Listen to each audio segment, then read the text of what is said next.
Olá, gente. Bom dia, boa tarde ou boa noite. Depende da hora que você está assistindo a aula.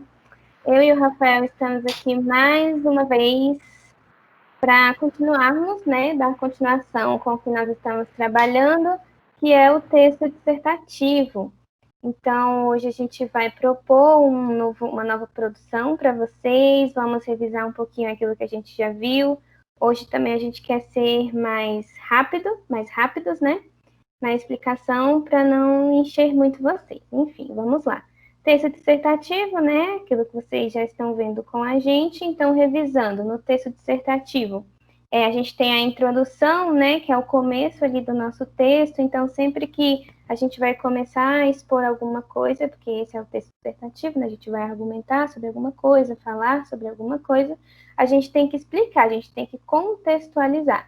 Não é começar já com o seu argumento, mas é começar contextualizando o que você pretende trabalhar ao longo do texto, algumas ideias gerais que você pegou nos textos motivadores, enfim. Então, essa é a introdução. Nós já vimos que vocês estão caminhando para isso, né? Tem umas redações que mostram que estão desenvolvendo de verdade, estão colocando em prática aquilo que a gente falou. Então, a gente não vai demorar muito por aqui hoje, mas se tiver qualquer dúvida, vocês podem perguntar.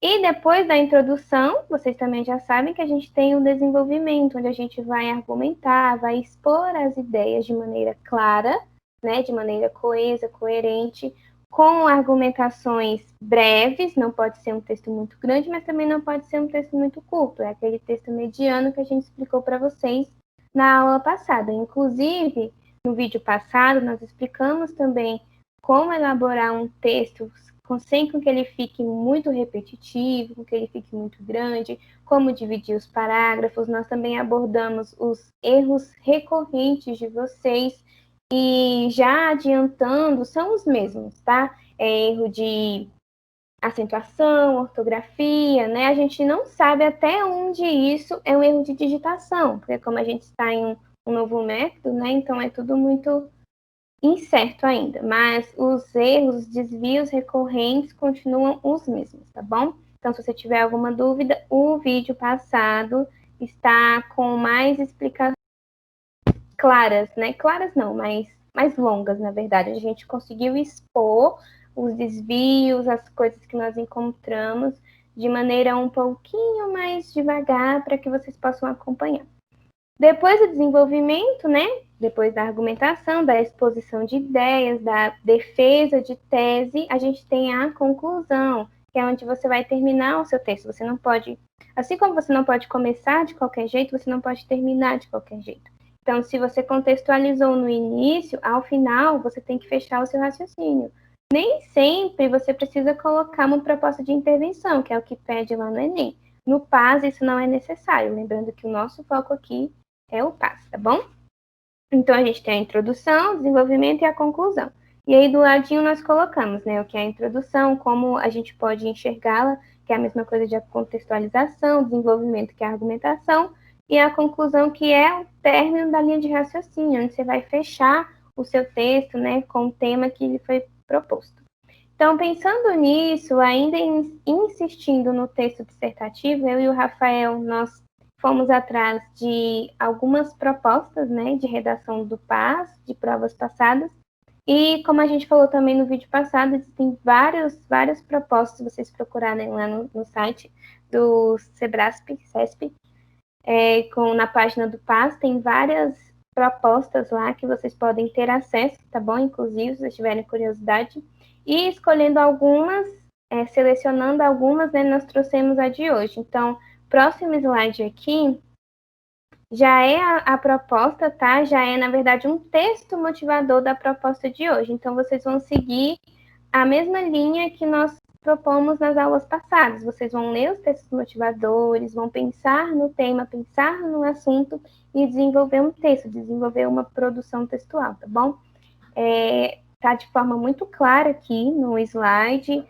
Como eu falei, as explicações, se vocês tiverem dúvida, mas eu não sei como elaborar um texto assim, meu texto está muito pequeno, meu texto está muito longo, volta lá no vídeo passado, tá bom? Que lá tem todas as explicações, porque como foi a primeira aula, depois de ter contato com as produções de vocês, nós fizemos uma aula mais longa, né? Foi mais denso, tem mais conteúdo lá. Então, se vocês precisarem de um material de apoio, onde vocês ainda tenham dúvida de como escrever, de como desenvolver, vocês podem voltar lá no vídeo, que também está aqui na plataforma, tá bom? Então, aqui esse texto, ele já faz parte do tema de hoje, tá bom? O tema tá lá no final, daqui a pouco vocês vão ficar sabendo. Então, dando início aqui, a gente vai ler rapidinho com vocês, tá? Só para dar uma noçãozinha mesmo do que a gente está propondo para vocês. Então, vamos lá. Produção textual. Aqui já é o texto, vamos ler. Diante de uma crise de moradia que já levou milhares de pessoas a viverem em carros, abrigos ou nas ruas, e vários governos locais e estaduais a declararem estado de emergência, algumas cidades norte-americanas estão testando uma abordagem inusitada para enfrentar o problema: oferecer incentivos para que proprietários abriguem sem teto no quintal de pelo menos 4 projetos pilotos em Portland, no estado de Oregon, em Seattle, no estado de Washington, no Comando e na cidade de Los Angeles estão recrutando pessoas interessadas em instalar uma microcasa nos fundos de sua propriedade, onde indivíduos ou famílias sem teto possam morar. Então, aqui é o nosso primeiro texto motivador. O Rafael vai seguir com vocês agora, tá bom? Ele vai assumir aqui e vai seguir com vocês. Lembrando que esses textos também estarão lá na plataforma, tá bom? Então, Rafael, vai que é sua. Oi, gente, boa noite, bom dia, boa tarde, boa noite, bebam água, que o calor tá demais. O segundo texto, ele vai trazer uma charge para vocês sobre doação de medula óssea. Doador de medula óssea, mas isso não dói? Quase nada, filho. Imaginar uma pessoa perder a vida sendo tão fácil de ajudar, essa é a dor que eu não quero sentir. É hora de mostrar solidariedade com os refugiados e as comunidades que os acolhem, disse, no Dia Mundial do Refugiado, o Alto Comissário da ONU para o tema, Filippo Grandi, em comunicado. Segundo Grandi, agora, mais do que nunca, cuidar da população refugiada deve ser uma responsabilidade global e compartilhada. É hora de fazer as coisas de maneira diferente, declarou. O Alto Comissário da ONU disse que um novo modelo está em teste, com resultados positivos, baseado em igualdade, justiça e nos valores e padrões humanitários. De acordo com Grandi, ajudar os refugiados a reconstruir suas vidas é uma responsabilidade de todos. Devemos trabalhar juntos para que eles possam alcançar o que a maioria de nós considera normal: educação, um lugar para morar, um emprego, fazer parte de uma comunidade. Com o tempo, o impacto é enorme para as famílias de refugiados e para aqueles que as acolhem. Então, o texto está falando primeiramente de doações, de solidariedade, de ajudar ao próximo, de ter compaixão com o próximo.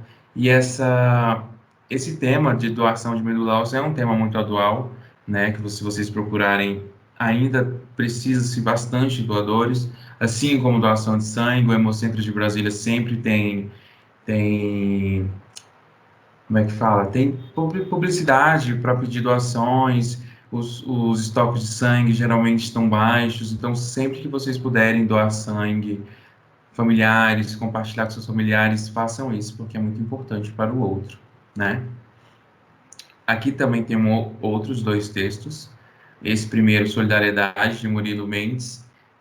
Sou ligado pela herança do espírito e do sangue, ao martir, ao assassino, ao anarquista. Sou ligado aos casais na terra e no ar, ao vendeiro da esquina, ao padre, ao mendigo, à mulher da vida, ao mecânico, ao poeta, ao soldado, ao santo e ao demônio, construídos à minha imagem e semelhança. Ou seja, o que ele quis dizer aqui? Que todos somos ligados aos outros, somos todos seres humanos e todos, por mais que não sejamos parentes ou coisas relacionadas assim diretamente, somos relacionados uns com os outros. Precisamos ajudar uns aos outros, sermos solidários uns com os outros e sempre buscar o bem do próximo também. Porque assim, se a gente buscar o bem do próximo, o próximo pensar da mesma maneira, ele vai querer o nosso bem também. E aqui, passando para uma questão mais oficial, mais, né, traz a Constituição da República Federativa do Brasil, que é no artigo 3º, diz bem assim: constitui objetivos fundamentais da República Federativa do Brasil construir uma sociedade livre, justa e solidária. Se a gente for pensar na sociedade atual, a gente sabe que essas três questões ainda não são de fato conquistadas, não são construídas, que ainda falta muito para a gente ter uma sociedade livre, uma sociedade justa e solidária, mas eu acredito que a gente vai conseguir um dia, né? Eu espero na realidade. E o último texto, ele é uma música do Chico Buarque, Todos Juntos. Eu não vou ler porque é bem grande, mas eu vou ler só o primeiro trecho aqui para vocês, que é Os Saltimbancos Trapalhões. Uma gata o que é que tem as unhas, e a galinha o que é que tem o bico. Dito assim, parece até ridículo um bichinho se assanhar. E o jumento o que é que tem as patas, e o cachorro o que é que tem os dentes. Ponha tudo e de repente vamos ver no que é que dá. Né? Então, tem que ler, terminar de ler para entender o sentido total, mas é sempre partindo desse pressuposto, da solidariedade, ajudar ao próximo, né? Então, pensando nesses textos motivadores, a proposta é uma proposta do PAIS, que foi feita na primeira, no PAIS 1, não me lembro o ano, não me vem à memória agora, mas é do PAIS 1. A gente traz temas do PAIS para vocês trabalharem com temas do PAIS, para vocês entenderem essa dinâmica, a diferença dos temas, que são bem, assim, né? Vai para um lado, vai para o outro, vai para um lado, vai para o outro. Então, o tema é: considerando que os textos e as imagens precedentes têm caráter unicamente motivador, redige um texto dissertativo, propondo uma ação social solidária que concretize a ideia expressa no ditado: a união faz a força, e que fomente na comunidade onde você vive o sentimento de empatia e de pertencimento. Apresente argumentos a favor da sua proposta.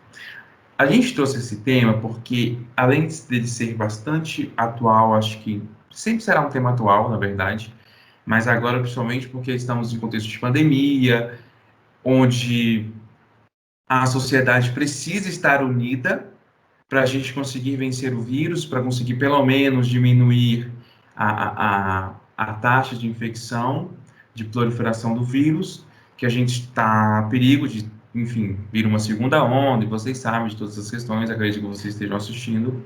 Então, a gente trouxe que vocês podem relacionar, a gente vai ser mais aberto na correção, vocês podem relacionar com a pandemia, podem relacionar com o que eu falei anteriormente do hemocentro, a doação de sangue, doação de medula óssea, doação de órgãos é um tema bem atual também.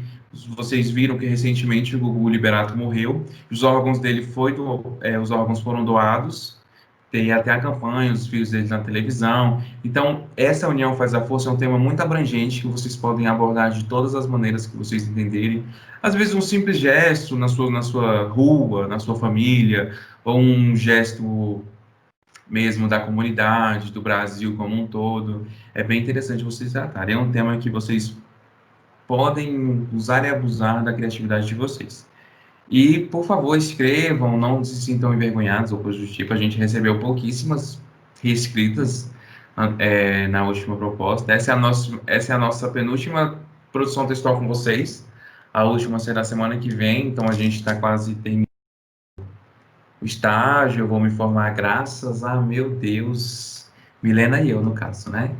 Então é isso, gente. Escrevam, reescrevam, treinem, qualquer coisa pode falar com a gente. E escrevam. E sobre escrever, a gente vai abrir o Google Formulários, como sempre. Ou não, a gente está pensando, porque a maioria das pessoas estão mandando mesmo na plataforma, mas a gente vai abrir as opções que vocês preferem. Quem for mandar texto manuscrito, escreva de caneta, não escreva lápis, tire foto nítida, se possível escaneie. Tem aplicativos de pouca memória que escaneiam tranquilamente para ficar mais claro para a gente. Milena e eu somos usuários da questão do óculos e temos sérias dificuldades em enxergar no computador, eu pelo menos, né? Mas então, quando você escreve em digitado, a gente até prefere, mas às vezes manuscrito a gente consegue entender melhor o que vocês estão escrevendo e etc. E é isso. Então, as orientações é escreverem um texto coeso, coerente, com todas as questões que a menina abordou do texto dissertativo e argumentativo. Tem dúvidas do texto? Tem a nossa última aula, que a gente falou um bocado, a gente falou quase uma hora né, com vocês. Tem texto no YouTube também, eu estou falando demais já, daqui a pouco vai dar 1 hora dessa aula também. Enfim, atender ao domínio normativo da língua portuguesa, o mínimo 15 linhas, gente. Tem gente mandando texto pra gente com 6, 7 linhas. Cara, isso é o quê? Um parágrafo, galera. Vamos melhorar. Escrever o nome e turma, porque tem gente que só escreve o nome, eu tenho que ficar procurando nas duas turmas. Escreve a turma logo, que fica mais fácil pra gente. E é isso. Beijo, bebam água, comam banana, que é saudável. É isso, meninos. Beijo, facilitem a nossa vida, que a gente facilita de vocês. Tamo junto. Tchau. E tomem banho todo dia também, viu, gente? Beijos para todos vocês.